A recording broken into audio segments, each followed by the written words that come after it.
అయ్యయ్యో ఆ అమ్మ వస్తుంది. నేను అక్కడికి పోయి దాక్కుంటాను. నన్ను అడిగితే లేదని అబద్ధం చెప్పు. నన్నే అబద్ధం చెప్పమంటున్నావా?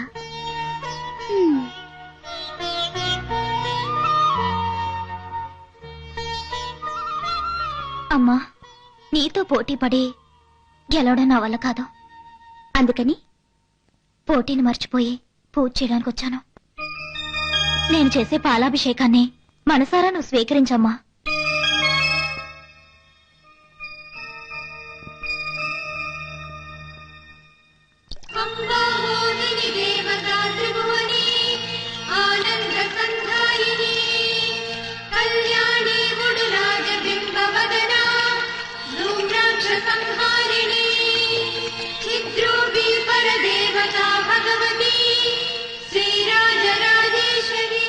అమ్మా,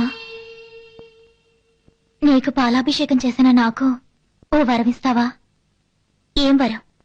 నా సత్య నాకే కావాలి. నువ్వు చేసింది పాలాభిషేకమా లేక లంచాభిషేకమా? లంచం ఇచ్చి మనుషుల్ని లోపరుచుకున్నట్టు నన్ను లోపరుచుకోవాలని చూస్తున్నావా? పిచ్చిదానా, పితికిన పాలు పొదుగు చేరవు.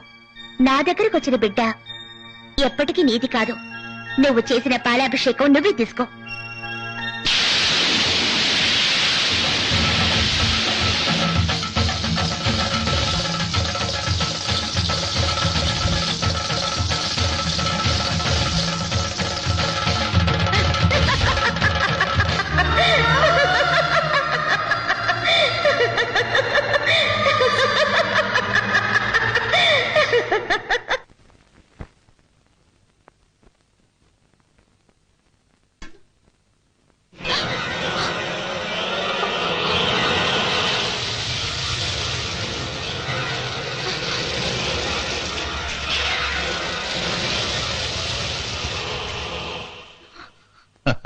ఏం చూస్తున్నావు? మనం పాలాభిషేకం చేస్తే ఇతను అగ్నిభిషేకం చేశాడనా? నేను పాలాభిషేకం చేసింది నీకు. నా శక్తి ముందు ఇవన్నీ చిన్న విషయాలు. ఇకపై నువ్వు అమ్మవారి గురించి దిగులు పడకు. నేను చేసిన అగ్నిభిషేకంతో అమ్మవారి శక్తి కాలి బూడిదైపోయింది. ఇక మీదట అమ్మవారు నడవనూ లేదు, నాట్యం చేయనూ లేదు. ఆమె కేవలం రాయే. ఇక ఒకే ఒక పూజ మిగులుంది. నువ్వు ఈ విగ్రహాన్ని తీసుకెళ్లి గుడి కోనేట్లో పడి ఆ తర్వాత అమ్మవారికి శక్తి లేకుండా పోతుంది. ఇదిగో తీసుకెళ్ళు. లేదు, ఈ పాపానికి నేను ఒడగట్లేను. ఏ? అమ్మ దగ్గర నుంచి నా సత్యాన్ని కాపాడుతావని మా వారు నిన్ను ఇక్కడికి తీసుకొచ్చారు. కానీ నువ్వు ఏవో మావులు మంత్రాలు చేస్తున్నావు. అమ్మ శక్తిని నాశనం చేయాలని చూస్తున్నావు. నీ మంత్ర తంత్రాలకి నేను సహాయంగా ఉండను, ఉండలేను.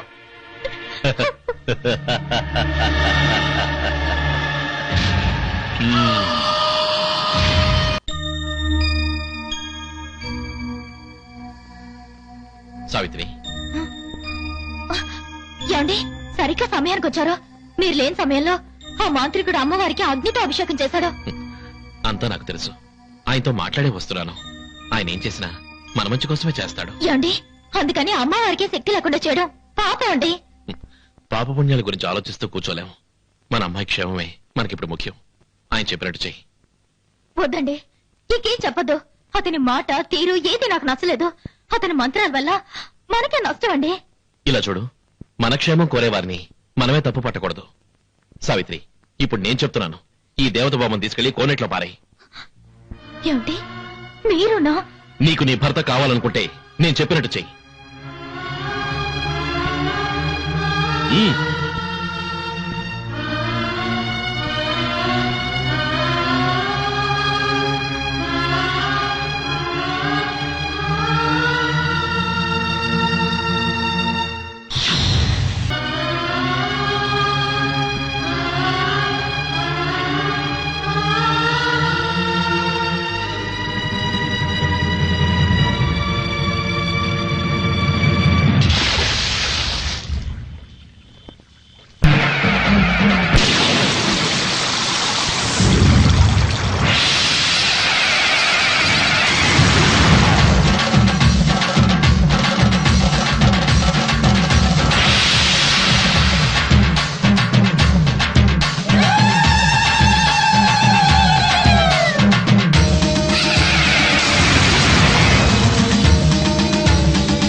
సావిత్రి, విగ్రహం పడేసావా?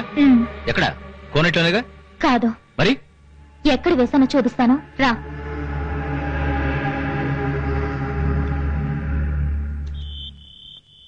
ఆగు. ఎక్కడ పడేశావు? ఇక్కడే. ఇక్కడ.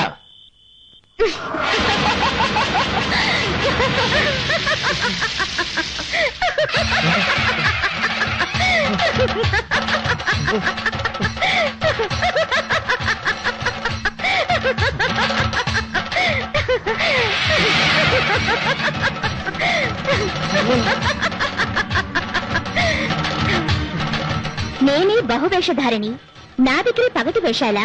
రే, నీ దగ్గర నక్షత్ర శక్తి అణువంత, ఈ పోలేరమ్మ శక్తి ఆకాశవంత, నాతో పరాచకాలా?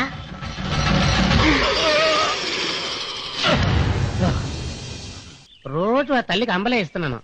నా ఆదాయం పెరిగిందంటే కోడిని కోసి దాంతో పాటు పులగం పెట్టాలి. ఆ? ఎవరది? ఎవరో తెలియట్లేదే. ఆ? అమ్మా, అమ్మా, అమ్మా, లేమ్మా. ఏమ్మా, నువ్వెవరమ్మా?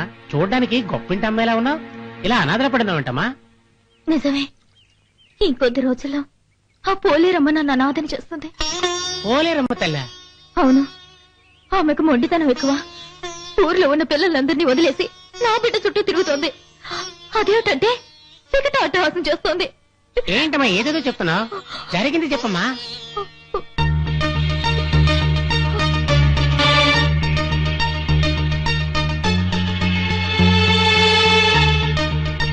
పోలేరమ్మ తల్లి ఇంత పాపాన్ని కూడా కట్టిందా? టీచర్గా వచ్చి ఇప్పుడు నా ఇంట్లోనే ఉంటుంది. నువ్వేం దిగులు పడకు, ఇక మీద నీ బిడ్డ కోసం పోలేరమ్మ రానే రాదు. అన్నీ నేను చూసుకుంటాను. అరే ఒట్టేస్తున్నాను తల్లి.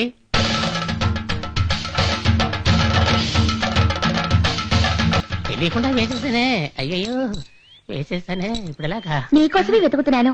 హుండీ చేతిలో పెట్టుకుని ఇక్కడేం చేస్తున్నావు? హుండీ అంటేనే నాకు భయం వేస్తుందమ్మా. దానివల్ల ఓ చిక్కొచ్చింది. ఏమిటి? అలవాటుగా నాకు వచ్చే ఆదాయంలో కొంత భాగం నీ హుండీలో వేస్తాను కదా. అవును. ఈ రోజు హుండీలో చిల్లర వేస్తున్నానా, నా వేలుకున్న ఉంగరం జారి హుండీలో పడిపోయింది. హుండీలో వేసింది నీకే కదా సొంతం. చెయ్యి జారిపడినా నువ్వే లాగేసుకుంటావు కదా. మా అమ్మ జ్ఞాపకార్థం పెట్టుకున్న ఉంగరం ఇక మీద నాకు లేదు. ఇంతేగా విషయం. దీనికి ఎందుకు దిగులు పడతావు? హుండీలో వేసింది నాకేగా చెందుతుంది. అది నేను నీకు తిరిగిస్తాను, తీసుకో. చాలా సంతోషం తల్లి. నువ్వు మనసు పెడితే అన్ని సమస్యలు తీరిపోతాయి. కానీ ఇంకా ఏమిటి కాని? ఉంగరం తిరిగిచ్చేదానివి బిడ్డను కూడా తిరిగివచ్చు కదా. తల్లి తల్లి బిడ్డను వేరు చేయడం నీకు ధర్మమా? ఓ, అన్నీ తెలుసుకున్నావా? వీరదాసు, మనుషుల చేతులకి 1,00,000 కారణాలుండొచ్చు, కానీ ఈ పోలేరమ్మ చేతులకి ఒకే ఒక కారణమే ఉంటుంది. అది అందరి మంచికేనయ్యా. ఏది మంచి? బిడ్డ కన్నవాళ్ళది కాదు, నాదేనా నువ్వు అంటున్నావే, అది మంచిదా? ఒక తల్లి మనసును బాధ పెట్టేది దయ్యం అవుతుంది కానీ దేవత కాదు. చాలా ఆపు. జరిగింది, జరగబోయేది ఏది నీకు తెలియకూడదు. ఎందుకంటే అది దేవరహస్యం. ఏంటిది? నాకు తెలియకూడదా? పోయి పోయి నా ఇంట్లో నీకు చోటిచ్చాను చూడు, నన్ను అనుకోవాలి. నేను ఫస్ట్ నుండి నీకు దండకు తిండి పెట్టినందుకు చెప్పుతో కొట్టుకోవాలి.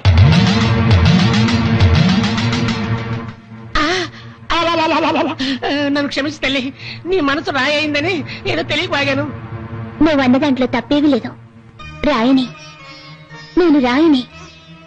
ఒక తల్లిగా ఇక్కడికొచ్చాను, మీరే నన్ను రాయని చేశారు.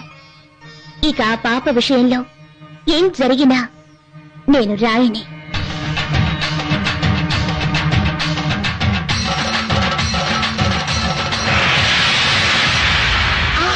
తల్లి అమ్మవారు రాయయింది. ఇక మీద నన్ను ఎదిరించడానికి ఏ శక్తి లేదు. 40వ పౌర్ణమికి సత్యాన్ని బలించి పూజ ముగిస్తాను.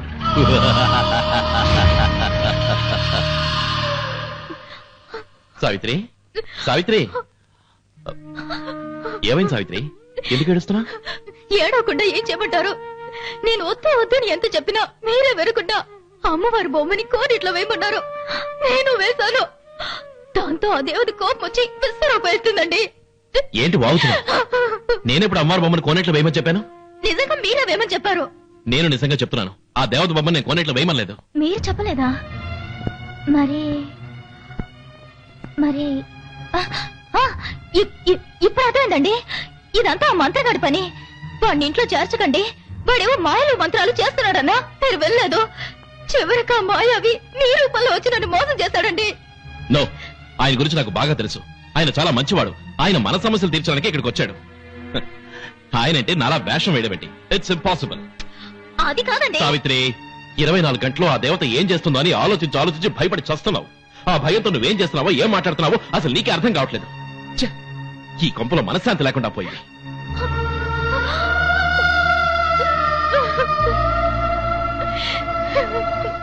రావే, నీ వల్ల ఈ సమస్యలన్నీ.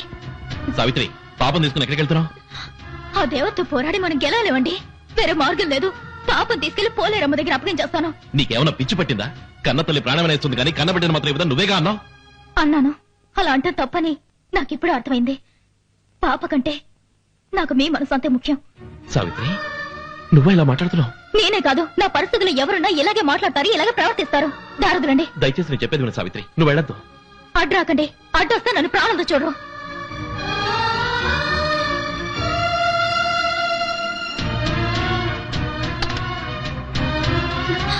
ఎక్కిచాం.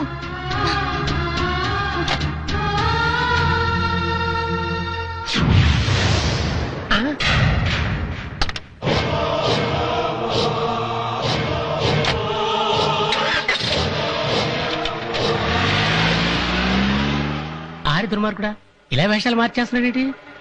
సావిత్రి చెప్పిన మాంత్రికుడు వీడేనా?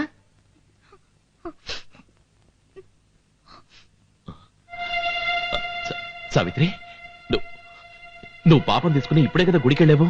ఇప్పుడు పూజ గదిలోంచి వస్తున్నావేంటి? ఏంటని మీరు అనేది? ఎంతసేపు నేను పూజ గదిలోనే ఉన్నాను. లేదు, నువ్వు పాపం తీసుకుని బయటికి వెళ్ళడం నేను నా కళ్ళారా చూశాను. అమ్మా, లేదండి, నేను నువ్వు చెప్పిన మాంత్రికుడు నీ రూపంలో బిడ్డతో వచ్చాడమ్మా. కారు దగ్గరికి వచ్చేసరికి వాడు రూపానికి వచ్చాడమ్మా. సత్యాన్ని కారులో ఎత్తుకుపోతున్నాడు. అయ్యో, నేను చెప్పాను కదండి, ఆ రోజు మీ రూపంలో వచ్చిన మాయావి ఈ రోజు నా రూపంలో వచ్చి పాపం తీసుకుపోయాడు. ఇప్పుడే నాకు అర్థమైంది. నువ్వేం భయపడకు, నేను వెళ్ళి పాపం తీసుకొస్తాను. అమ్మా, ఇంత అన్యాయం జరుగుతుందని తెలియక నేను అమ్మవారిని రాయం చేశాను. నేను ఎలాగైనా వేడుకొని అమ్మవారిని తీసుకొస్తాను. నువ్వు గుడికెళ్ళి జ్యోతులు పూజ చేయి. అమ్మవారిని బిడ్డను తప్పకుండా కాపాడుతుంది. వెళ్ళమ్మా, వెళ్ళు.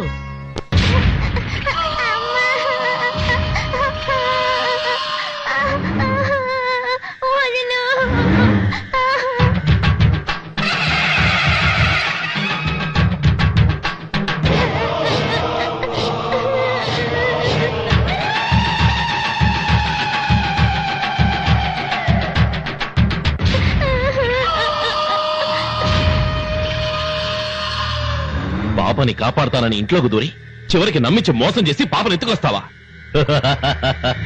నన్ను చంపడానికి పుట్టిన బిడ్డని చంపకుండా వదులుతానా? ఈ రోజు 40వ పౌర్ణమి. పూజ బలితో పూర్తవుతుంది.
అమ్మా, మా పాపకి 4 ఏళ్ల వరకు గండ ఉందని, అసురేశ్వరిని అంతం చేయడానికి పుట్టిన అవతారం అని మాకు తెలీదు.